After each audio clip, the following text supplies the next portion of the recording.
Yayınımızda devam ettiğimiz saygılı dostlar. Bizim stüdyamızda Musafir ve siz de endi özünüz görüyorsunuz. Bizim masamız güzel şeylerle yaraştırılgan ve meraklı bir programma Kırım Cumhuriyeti'nde tamamşımda ötkerilgen bir programma hakkında musafirlerimiz ile laf edeceğiz.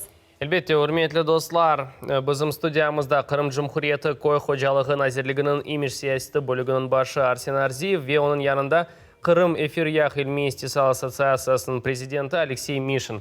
Селям алейкум, доброе утро, как настроение? Доброе утро, все отлично. Доброе утро. Прекрасно. Мы уже начали подводить итоги года. Все-таки хотелось бы узнать, каким этот год выдался для вас. Этот год наполнен массой событий, он положителен, поэтому у нас все нормально, мы двигаемся в правильном направлении и думаем, что в следующем году будет еще лучше. Алексей? Год непростой, но в то же время нельзя его ругать. Слава Богу, все, что хотели, сделали. Хотели больше, но сделаем и в следующем, значит, году. Но все-таки много хорошего было в этом году. Конечно, безусловно. Ну, самое главное, в Крыму проходит реализация республиканского проекта «Лавандовый пояс». Вот, кстати, уже некоторые примеры у нас на столе. Расскажите об этом поподробнее, что это за проект? Вообще проект «Лавандовый пояс» — это социальный проект. Стартовал он по инициативе вице-премьера, министра сельского хозяйства Республики Крым Рюмшина Андрея Васильевича.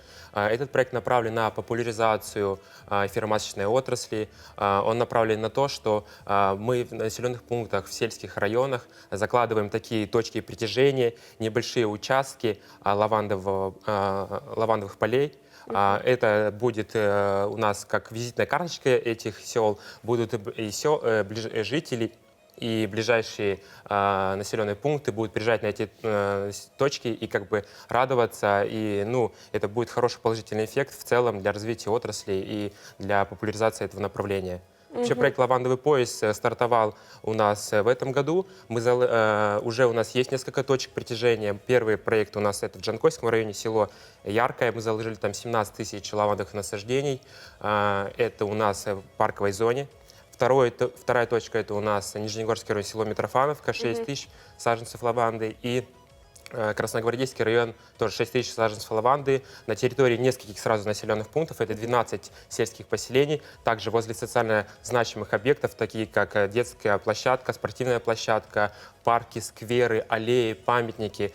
Поэтому мы думаем, что это очень интересное направление, и в дальнейшем будем только дальше развивать и развивать. То есть, я правильно понимаю, это не поля, это именно вот как рядом с какими-то местами? Да. Это как такой больше как социальный проект, направлен на просто популяризацию, чтобы людям было красиво, люди знали, что Крым всегда славился своим эфиромасочным направлением, и это сейчас возрождается. Мы возрождаем его как в промышленном масштабах, так и в социальных таких вот небольших участках, населенных пунктах в Республике Крым. А в дальнейшем будет происходить уборка, я так понимаю, или это так и останется? Это просто как такой проект, люди просто будут для себя там резать, и вообще, в принципе, за ней надо будет потом ухаживать.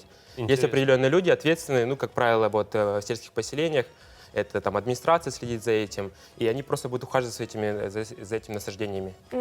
Некоторые уголки Крыма уже славятся своими лавандовыми полями, но, как правило, это центральная часть Крыма или же южный берег Крыма. Насколько благоприятны условия для выращивания лаванды в северной части Крыма? Вообще лаванда у нас эфиромасочные в Бахчисарайском, Белогорском районе есть, Симферопольском часть и Черноморском, Красногвардейском районе. Вообще климат Республики Крым, он благоприятен для возделывания этих культур. И с каждым годом эти насаждения в промышленных масштабах все больше и больше увеличиваются у нас. В этом году план закладки около 130 гектар фермасочных насаждений. Это лаванда узколистная и роза эфиромасличная. Вообще, коротко хотел бы еще сказать, что данный проект реализуется при поддержке при научно-производственной ассоциации фермачной отрасли Крыма. Это Алексей Витальевич. Он вам более подробно может рассказать вообще принципы про эту культуру и о том, как она возделывается в Крыму. Алексей, расскажите все-таки вот насчет лаванды, потому что вот интересно стало, летний период мы чаще видим вот людей, которые вот фотографируются только в лавандовых полях, а вот хотелось бы узнать все-таки непосредственно производственную часть, насколько она у нас популярна, востребована и важна. Красота лавандовых полей знаменита всем. То есть она попала, наши фотографии даже попали и в «Гардиан», международный журнал. Производство происходит там же, рядом, современное производство, современное оборудование, которое позволяет получать такие же вот эфирные масла. Мгм. А насколько полезна лаванда для, допустим, здоровья человека? Ну, это невероятно полезно. Про это я могу рассказывать долго. В средние века, в тех местах, где выращивали и перерабатывали лаванду, во Франции, в Провансе и в Англии, там у них немножко другая лаванда, там эти регионы обходили стороной всякие беды и моры, которые были достаточно вот, в давние времена. В Великой Отечественной войны эфирное масло лаванды использовалось в качестве лекарства для лечения ожогов. Современное применение также многогранно. Опять же, гидролат, второе его, ну, то есть их много продуктов, которые делаются из эфиромасличных культур, в том числе и гидролат. Гидролат настолько полезен, это живая вода, которая позволяет, ну вот лавандовая чисто, она и всевозможные кожные проблемы решает. После загара, даже после укусов комаров оно невероятно помогает. Мгм.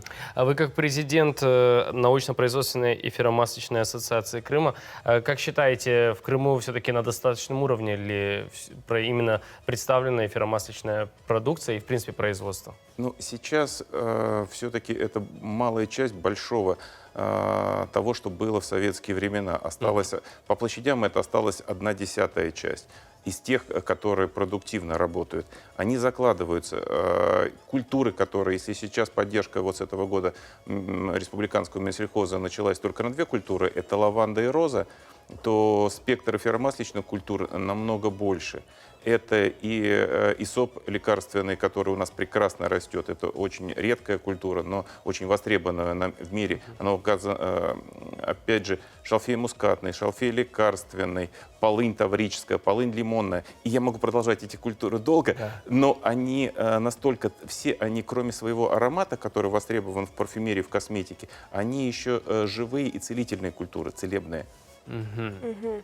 А на какой период запланирована программа, то есть до какого времени вот, все запланированные территории будут засажены лавандой? Вообще раскрою немного карты. Сегодня мы этот проект реализовываем в Советском районе, в селе Красногвардейское. Там мы заложили сквер «Аллея историй», и мы возле этого сквера сделаем насаждение, высадим 2000 саженцев лаванды. Вообще в Советском районе сегодня мы высадим 6000 саженцев лаванды, ну, в других населенных пунктах также.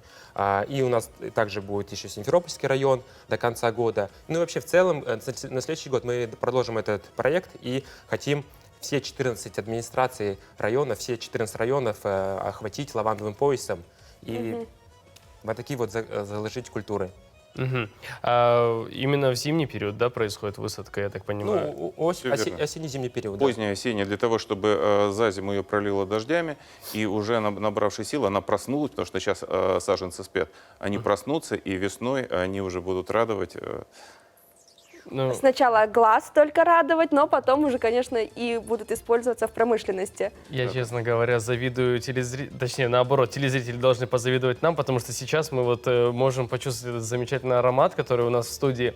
На самом деле, это шикарный проект, я считаю, потому что действительно лаванда очень красивая, и мне кажется, если прогуливаясь по парку, по скверу, увидеть такое цветение, мне кажется, это будет замечательно. Планируются ли какие-то другие проекты на следующий год? Вообще проект «Лавандовый пояс» — это маленькая часть большого проекта по возрождению фармацевтической отрасли в Крыму. Минсельхоз Республики Крым впервые в этом году выделил 25 миллионов рублей на возмещение затрат на промышленную закладку насаждений. Мы финансируем 330 тысяч рублей на 1 гектар, закладки 106 тысяч рублей на уходные работы на 1 гектар. В этом году мы, как я уже говорил, мы планируем заложить 130 гектар, и с каждым годом это будет цифра увеличиваться. Поэтому мы видим, что Крым это действительно может быть драйвером вообще возрождения фармацевтической отрасли в Российской Федерации. И есть для всего есть положительные тенденции к этому. А вы сказали, что каждый сможет прийти и, допустим, срезать для себя лаванду. Действительно ли это будет так? То есть это не будет какая-то охранная зона? То есть человек может прийти, допустим, в парк, да, сам ухаживать, опять-таки, за лавандой. Да, вот так интересно. Да, и то есть он может срезать для собственных целей каких-то? Ну, небольшие объемы, конечно, может. Поэтому нужно еще и ухаживать, помогать в этом. Поэтому, я думаю, скооперируются люди и будут и ухаживать, и потом обрезать ее нужно будет. И как раз будет использовать для своих нужд, небольшие там пучки будут вязать. Замечательно. Что бы вы хотели сегодня пожелать телезрителям? телезрителям хотелось пожелать всего самого наилучшего, чтобы их день каждый день радовал, и у них, чтобы все получалось, все радовало. Спасибо, Алексей, ваш Я так, пожелание. с наступающим Новым годом, потому что все-таки, как бы это ни казалось долго, но вот он уже почти Новый год, уже близко. Так, чтобы все люди получалось, то, что они хотели, здоровье. Самое главное, а мы желаем, в свою очередь, чтобы эфиромасличная культура, эфиромасличное производство в Крыму поднялось на тот самый уровень, про который мы уже непосредственно заговорили, и не только по всей стране, ну и, в принципе, по всему миру, как вы сказали, Guardian, чтобы тоже про нас только фотографию выложил. Согласен. Спасибо, что огромное. посетили нас сегодня. Хорошего дня. С наступающим. Спасибо взаимно. Урметлі достар, yayınımızın devamı etimiz tamam böyle bir güzellikni stüdyamızda kordunuz ve şu güzellik endi sizin rayonlarınızda olacak. Bugün ise şu sözden elbette içki rayonuna yol alacaklar bizim misafirlerimiz ve elbette şu güzellikni siz endi anda oturtup da yakın arada göreceksiniz. Yayınımız ise devam ete keliniz. Növbеттегі қысымны бері-берлікте сейір етейік.